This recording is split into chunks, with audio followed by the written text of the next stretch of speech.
Bom, a gente vai começar então a apresentação do paper de EJA, né? A nossa tutora é a Denise e os componentes do grupo é Bruna, Eduarda e eu, Gabriela. O nosso tema é educação de jovens e adultos, as legislações e as políticas que regem essa modalidade. Aqui a gente quis colocar como resumo que a gente sabe que tem muitas pessoas aqui na idade escolar, elas deixam de frequentar a escola.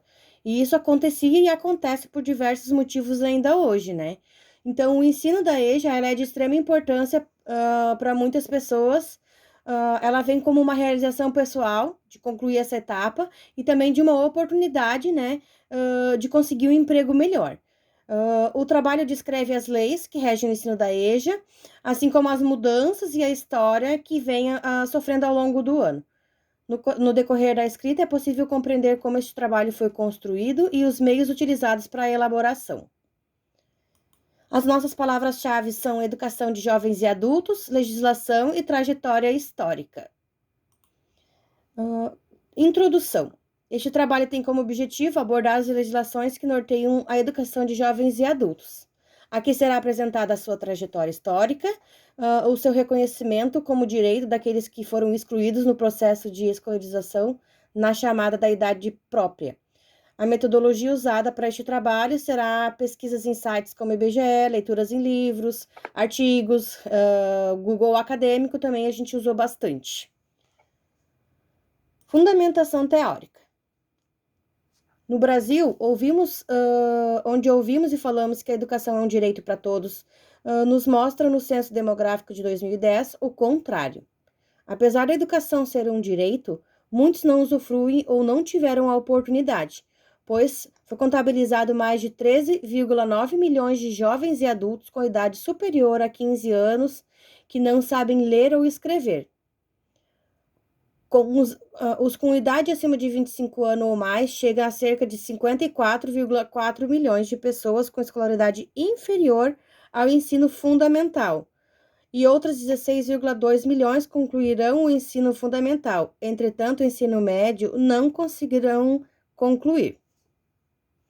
Então, aqui a gente consegue ver, né, como tem bastante gente que deixou de estudar na sua idade própria, né, e como tem gente ainda que vai concluir isso, mas que dificilmente vai conseguir chegar ao ensino médio, né, vão concluir praticamente o fundamental.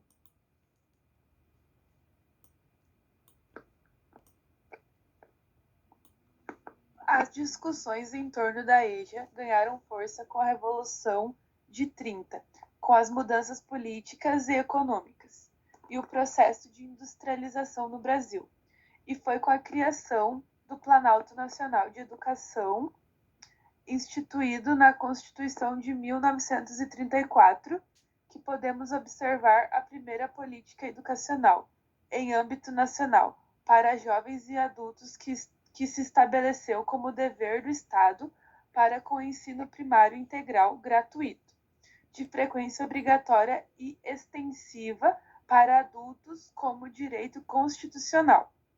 A Constituição Federal determina como um dos objetivos do Plano Nacional de Educação a integração de ações do poder político que conduzam à Erradicação. Isso aí, do analfabetismo. Trata-se de tarefa que exige uma ampla mobilização de recursos humanos e financeiros por parte dos governos e da sociedade. Na Lei de Diretrizes e Bases da Educação Nacional, a LDBN, Lei de Diretrizes e Bases da Educação Nacional. Isso aí. Especificamente no artigo 37 e 38 da seção, artigo 37 está presente a ideia de acesso, continuação, gratuidade, oportunidades apropriadas às considerações e às características dos alunos, bem como o estímulo ao acesso e à permanência por meio de ações integradas do poder público. No artigo 37, a educação de jovens e adultos será destinada aqueles que não tiveram acesso ou continuidade de estudos do ensino fundamental e médio na idade própria. Os sistemas de ensino asseguraram gratuitamente aos jovens e adultos que não puderam efetuar seus estudos na idade regular oportunidades educacionais apropriadas, consideradas as características do alunado, seus interesses, considerações de vida e de trabalho, mediante cursos e exames. O poder público viabiliza e estimulará o acesso e a permanência do trabalhador na escola, mediante ações integradas e complementares entre si. A educação de jovens e adultos deverá articular-se preferencialmente com a educação profissional, na forma do regulamento. Ou seja, a LDB ela traz então para nós, né, um artigo que especifica bem algo sobre a EJA, né, que é o acesso à continuação, à gratuidade, oportunidades àquelas pessoas que não tiveram acesso, né, ou porque tiveram que parar para trabalhar, ou porque constituíram família, ou por algum motivo, né, não conseguiram. Então, a LDB traz nesse artigo, essa obrigatoriedade, né, tipo uma política pública para irradiar, que nem ali diz a Constituição Federal, o analfabetismo, né? Então, a LDB vem para garantir o direito, né? Isso, e também para garantir o direito.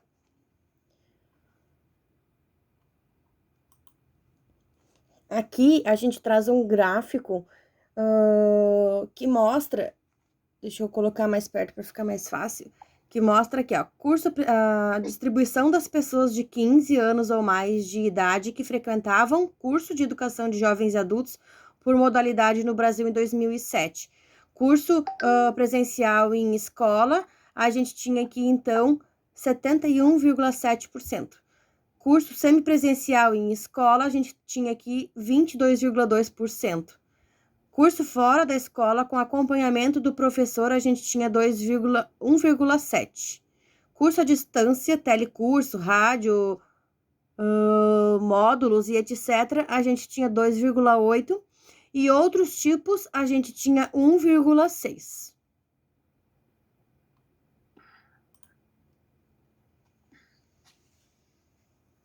Metodologia. Para desenvolver o trabalho, a gente utilizou bastante leitura de artigo, livro, principalmente também as leis, que é muito importante nessa área que a gente pegou para estudar. E inicialmente a gente se organizou em grupos, cada uma pegou um tema, a gente discutiu sobre o tema e cada um ficou com uma parte para elaborar o trabalho, né? Acho que é isso, a metodologia a gente usou bastante, focou bastante nas leis, pesquisou bastante. Resultados e discussões. Através dos estudos e pesquisas bibliográficas realizadas, foi possível compreender que a educação de jovens e adultos passou por momentos bem difíceis para conquistar seu espaço no ambiente escolar. Foram altos e baixos em todos esses anos até obter o reconhecimento necessário para que os jovens e adultos tivessem o direito ao estudo. Nos últimos anos, obteve grandes avanços que possibilitaram que os jovens e adultos que não conseguiram concluir o ensino fundamental e o médio na idade regular tivessem a oportunidade de finalizar um currículo escolar mais completo e próprio para a modalidade de ensino, com as leis que foram criadas no decorrer dos anos. No decorrer deste caminho, devemos destacar que as diretrizes curriculares nacionais trouxeram um grande avanço para a modalidade, que até então não havia documentos apropriados para sua realização, contando apenas com as leis do ensino regular sendo adaptadas para o EJA. Foi um marco bem grande para a história do EJA, esse documento, pois pela primeira vez possibilitou a elaboração da proposta pedagógica específica para a educação dos jovens e adultos, para as escolas e as diretrizes curriculares estaduais da EJA. Sendo assim, observamos que essa é uma modalidade de ensino que tem um valor muito grande para a sociedade e que vem crescendo e conquistando seu espaço a cada ano que passa, mas que mesmo com as suas leis específicas e garantindo o direito da educação gratuita para os jovens e adultos, ela ainda precisa ser mais discutida e exposta para que mais pessoas possam realizar a conclusão dos seus estudos. Acredito que nessa parte fala muito bem sobre o restante do trabalho, né? Que as leis possibilitaram bastante para que o ensino crescesse também, porque até então era muito esquecido essa área dos jovens e adultos. Era bem difícil terminar o colégio depois Que de... com essas leis se criou uma política pública, né? Para Sim, que esse ensino ele fosse se tornasse obrigatório, que os municípios oferecessem, né? Porque até então sim, não era em não todo era lugar discutido. que se tinha, né? Então, como se tornou uma política pública, os municípios elas têm que oferecer esse, esse, Sim, esse ensino, né? E isso foi pra, tipo assim, não esquecer dessas pessoas, né? Porque, tipo, a classe antigamente, né, a classe alta, as pessoas que tinham mais condição, elas estudavam, tinha escola, só que a classe baixa, tipo, pessoas de baixa renda, não tinham tanto acesso à educação. E então essas pessoas sempre foram mais esquecidas. E isso não precisa olhar para muito para trás, né? Tanto tipo o meu pai. O meu pai, ele morava no interior, a família dele não era tipo de uma classe muito baixa, mas era tipo mediana. Só que igual, como as escolas, o acesso à escola era muito longe, meu pai não ia na escola. E ele só sim. foi até o ensino até o terceiro do ensino fundamental, até o terceiro do ensino fundamental. Então, tipo assim, Terceira ele parou de série. estudar. Terceira série, isso aí. Ele parou de estudar. Só que aí se. Daí imagina, se não tivesse uma lei assim, tipo, falando para as escolas ou para poder prestar atenção nessas pessoas que não puderam estudar, tipo, meu pai também não teria a oportunidade de estudar agora, né? Sim. Essa é a importância de... É para não esquecer dessas pessoas que não tiveram oportunidade.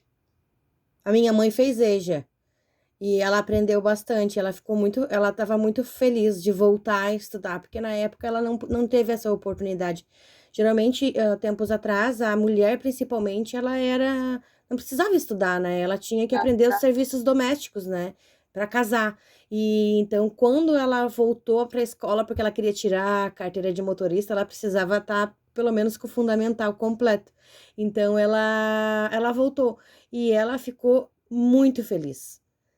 É Eu acho tão gratificante ver legal isso. o que o EJA pode proporcionar, né? Eu acho muito legal. Porque as Eu tenho, pessoas se sentem felizes de estar aprendendo novamente. Sim, de ter oportunidade, né? É, eu tenho uma amiga que ela tem minha idade, assim, 22, 23 ela tem. E ela também não concluiu. Ela parou no ensino médio. Aí, ano passado, voltou ela e a mãe dela, as duas. A mãe dela também não tinha concluído o ensino médio, né? Aí voltou as duas estudaram junto e as duas se formaram junto. Oh, foi fácil, eu fui na formatura das que ver a facerice dela. E daí agora ela falando que ela ia fazer faculdade, que agora que era só o começo da vida dela. Nossa, muito legal. Pá. é gratificante. Sim. As conclusões. Alguma de vocês quer ler ou posso eu? Nas conclusões, acho que a gente colocou assim, a gente fez alguns questionamentos, né? De quem é a culpa? É do sistema? Tem um culpado? Foi o sistema educacional que falhou? O que aconteceu para essa evasão escolar acontecer, né? Então, a gente percebeu que a educação informal não supria a necessidade pedagógica, muito menos as questões técnicas e profissionalizantes, visto que o governo não via como necessidade o alfabetizador adulto e jovens que viviam à margem do sistema de educação, que era isso que a gente estava falando agora, né?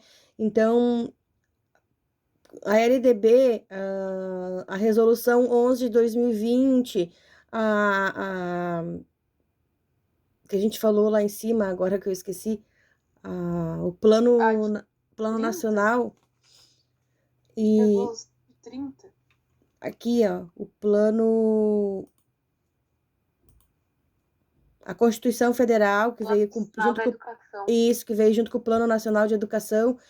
Essas leis que vieram, elas proporcionaram, né, essa discussão e desenvolver uma política pública que pudesse oportunizar o regresso dessas pessoas, né?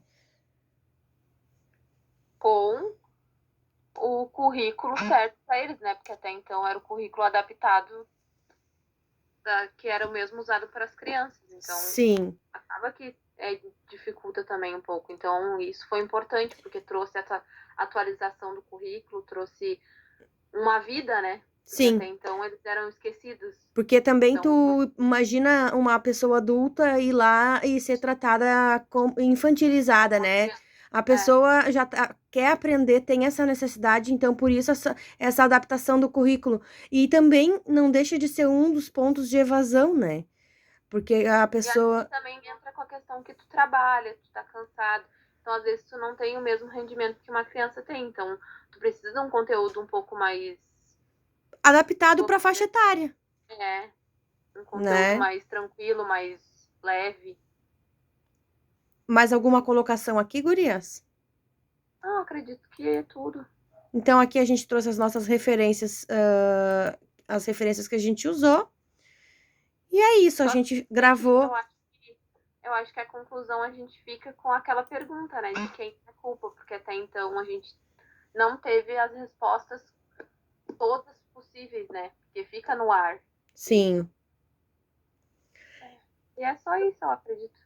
Então é isso, né, gurias? A gente tentou gravar aqui o nosso trabalho de diversas formas, mas a gente não conseguiu mesmo fazer com que nenhuma plataforma gravasse. Então essa foi a nossa solução. A gente gravou, a gente apresentou e gravou a tela do computador. Então tá, gurias. Do jeitinho que deu. É isso aí. Obrigada pela companhia e até a próxima.